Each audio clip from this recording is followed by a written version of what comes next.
சரவண ஜோதியே நமோ நம. வாழ்க வையகம், வாழ்க வளமுடன். அனைத்து தமிழ் நெஞ்சங்களுக்கும் கனிவான வணக்கங்கள். நாம் தற்போது 2025ஆம் ஆண்டின் இறுதியை நெருங்கிக் கொண்டிருக்கிறோம். 2026ஆம் ஆண்டின் முதல் மாதமான ஜனவரி மாதத்தில் நுழைய உள்ளோம். நிகழும் ஸ்ரீ மங்களகரமான விசுவாச ஆண்டு மார்கழி மாதம் 17ஆம் நாள் திரியோதசி திதியில் ரோகிணி நட்சத்திரத்தில் சுபம் நாமயோகத்தில் கௌளவம் கர்ணத்தில் சித்த யோகத்தில் வியாழக்கிழமை அன்று இந்த மகத்தான ஜனவரி மாதம் பிறக்கின்றது. இந்த மாதத்தில் பல கிரகங்கள் தங்களின் நிலைகளை மாற்ற உள்ளன. ஜோதிட சாஸ்திரப்படி ஜனவரி 1, 2026இல் கிரகங்களின் சிறப்பு சேர்க்கையால் உருவாகும் மிகப்பெரிய யோகமான சங்கோண யோகம் ஒரு சில ராசிக்காரர்களுக்கு மங்களகரமானதாகவும் அதிர்ஷ்டமானதாகவும் வாழ்வில் புதிய வெளிச்சம் தருவதாகவும் அமையும். ஜனவரி மாதம் 13ஆம் தேதி செல்வத்தின் அதிபதியான சுக்கிர பகவான் மகர ராசிக்கு செல்ல உள்ளார். ஜனவரி மாதம் 15ஆம் தேதி கிரகங்களின் தலைவனாக கருதப்படும் சூரிய பகவான் மகர ராசிக்குள் நுழைய உள்ளார். ஜனவரி மாதம் 16ஆம் தேதி கிரகங்களின் தளபதியான செவ்வாய் பகவான் மகர ராசியில் சஞ்சரிக்க உள்ளார். இம்மாதம் அதாவது ஜனவரி 17ஆம் தேதி புதன் பகவானும் ஜனவரி 18ஆம் தேதி சந்திர பகவானும் மகர ராசிக்கு செல்ல உள்ளனர். இவ்வாறு ஜனவரி மாதத்தில் கிரகங்கள் தங்களின் ராசியை மாற்றுவதால் அதன் தாக்கம் அனைத்து ராசிக்காரர்களின் வாழ்க்கையிலும் காணப்படும். குறிப்பாக சில ராசிக்காரர்களுக்கு அதிர்ஷ்டம் பிரகாசிக்கப் போகிறது. இதன் விளைவாக தொழில் மற்றும் வணிகத்தில் நல்ல முன்னேற்றம் ஏற்பட போகிறது. அதே சமயம் ஆரோக்கியமும் சிறப்பாக இருக்கப் போகிறது. மேலும் சில ராசிக்காரர்களுக்கு கண்டமும் காத்திருக்கிறது. உயிர் போகும் ஆபத்து கூட வரலாம். எச்சரிக்கையாக இருக்கவும். யமனே எதிரில் வந்தாலும் சிவனின் அருள் இருந்தால் எதிலும் வெற்றி பெறலாம். சிவ வழிபாடு கர்ம வினைகளை அளிக்கும். இந்த கிரகங்களின் பெயர்ச்சியால் இம்மாதம் உங்கள் வாழ்வில் நடக்க இருக்கும் சுப மற்றும் அசுப பலன்கள் என்ன என்பதனையும், அசுப பலன்கள் ஏற்படுமாயின் ராசிக்காரர்கள் செய்ய வேண்டிய பரிகாரம் என்ன, வழிபட வேண்டிய தெய்வம் யார் என்பதனை பற்றியும் விரிவாக காண்போம். பிறக்கப் போகும் இம்மாதத்தில் உங்கள் வாழ்வில் வளமும் நலமும் செல்வ செழிப்பும் பெற்று வாழ்வின் உயரிய நிலையை அடைய எல்லாம் வல்ல எம்பெருமானை வேண்டி விரும்பி கேட்டுக்கொள்கிறேன். தனது நேர்மையான குணத்தால் வாழ்வில் வெற்றி வாகை சூடும் விருச்சிக ராசி அன்பர்களே, இந்த மாதம் வரவுக்கு ஏற்றாற் போல செலவுகள் இருக்கும். சில தடைகள் ஏற்பட்டாலும் சாதகமான பலன் வரும். விரும்பியது கிடைக்கும். அதே நேரத்தில் அதற்காக கூடுதலான முயற்சிகள் மேற்கொள்ள வேண்டியிருக்கும். பயணத்தில் தடங்கல்கள் ஏற்படலாம். மனதில் ஏதாவது ஒரு கவலை இருந்து கொண்டே இருக்கும். வாய்க்கு ருசியான உணவுகள் கிடைக்கும். உடல் ஆரோக்கியத்தில் மட்டும் கவனம் தேவை. வீண் செலவுகள் உண்டாகலாம். தொழில் வியாபாரத்தில் லாபம் குறையும். பணவரத்து சீராக இருக்கும். ஆர்டர்கள் வருவது தாமதப்படும். வாடிக்கையாளர்களிடம் அனுசரித்து செல்வது நல்லது. வியாபாரத்தில் இதுவரை இருந்து வந்த போட்டிகள் குறையும். உத்தியோகத்தில் இருப்பவர்களுக்கு வீண் அலைச்சல் ஏற்படும். சக ஊழியர்களிடம் இருந்து வந்த மன வருத்தங்கள் நீங்கும்.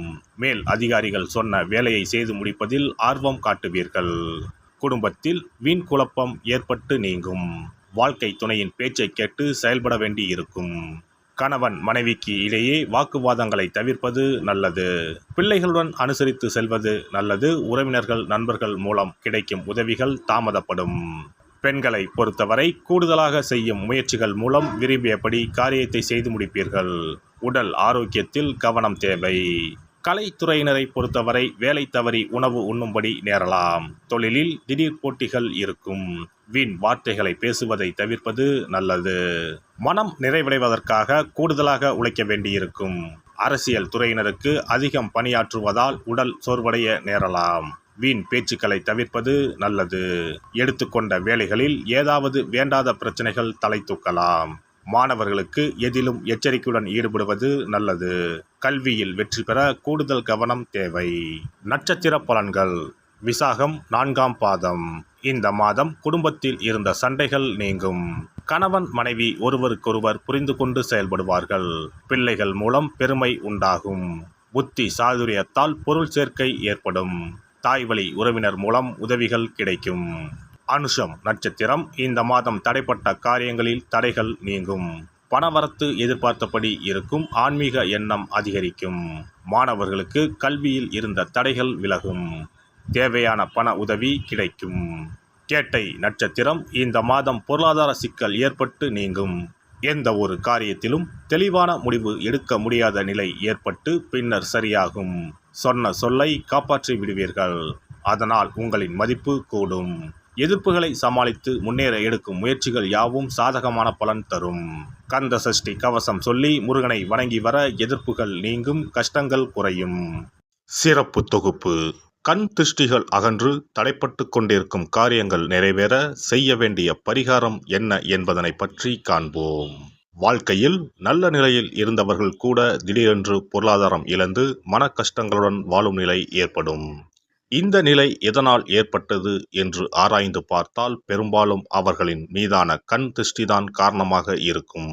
கல்லடி பட்டாலும் கண்ணடி படக்கூடாது என்று சொல்வார்கள் அல்லவா, அது உண்மைதான். இது போன்ற பிறரின் பொறாமை கொண்ட கண் திருஷ்டியினால் பலரின் வாழ்க்கை சிரமத்திற்கு ஆளாக நேரிடும். இது போன்ற கண் திருஷ்டிகளிலிருந்து எப்படி தப்பிப்பது? இருக்கவே இருக்கிறது எளிதாக கிடைக்கும் ஊமத்தஞ்செடி. தெய்வ சக்தி நிறைந்த செடியாக கருதப்படும் ஊமத்தஞ்செடியின் காய், பூ, இலைகள் என அனைத்தும் தீய சக்திகள் விரட்ட பரிகாரத்துக்கு பயன்படுகிறது. பொதுவாக ஊமத்தம் காய்க்கு கெடுதலை அகற்றக்கூடிய சக்தி உண்டு. நம் வீட்டில் உள்ள எதிர்மறை சக்தியை அகற்றுவதற்கு ஊமத்தங்காய் தீபம் சிறந்த பரிகாரமாகிறது. தெய்வீக மகத்துவம் நிறைந்த ஊமத்தங்காய் மற்றும் பூவையும் எடுத்துக்கொள்ளுங்கள். வீட்டுக்கு அருகில் இல்லை என்றால் நாட்டு மருந்து கடைகளில் கிடைக்கும். இந்த 2 பொருட்களையும் மஞ்சள் தண்ணீரை கொண்டு நன்றாக கழுவி விடுங்கள்.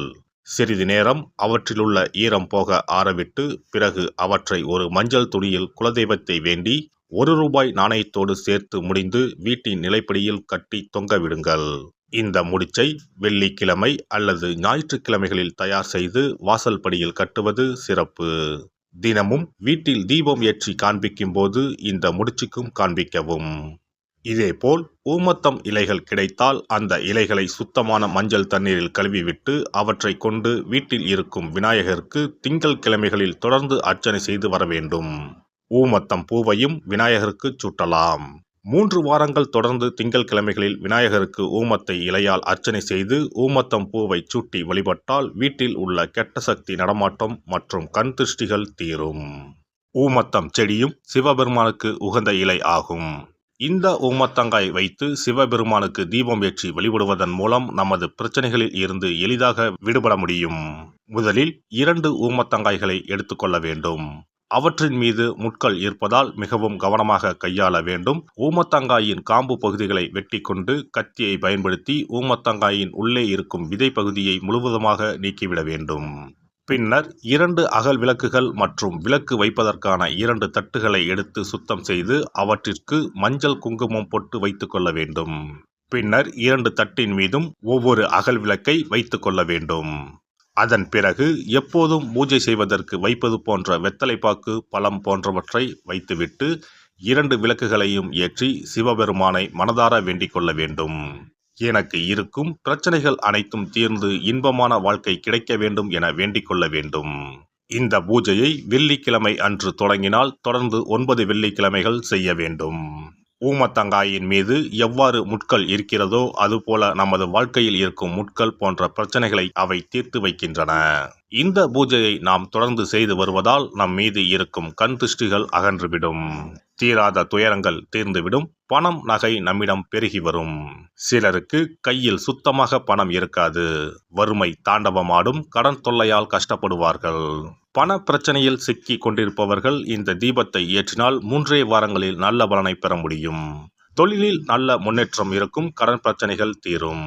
உறவினர்களிடையே பகைமை இருந்தால் அவையும் மறைந்துவிடும். நோய்வாய் உள்ளவர்கள் இந்த தீபத்தை ஏற்றுவதன் மூலம் நல்ல பலனை பெற முடியும்.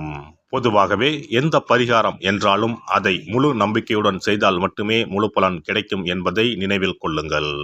எல்லாம் வல்ல இறையருளால் நீங்களும் உங்கள் அன்பு குடும்பமும் உடல் நலம், நீலாயுள், நிறை செல்வம், உயர் புகழ், மெய்ஞானம் ஓங்கி வாழ்க வளமுடன். இந்த வீடியோ பதிவு உங்களுக்கு பிடித்திருந்தால் லைக் பண்ணுங்க, கமெண்ட் பண்ணுங்க, ஷேர் பண்ணுங்க. மறக்காம சப்ஸ்கிரைப் பண்ணுங்க. பக்கத்துல இருக்கிற பெல் பட்டனை கிளிக் பண்ணுங்க. நன்றி, வணக்கம். ஓம் நமச்சிவாய. சிவாய நம.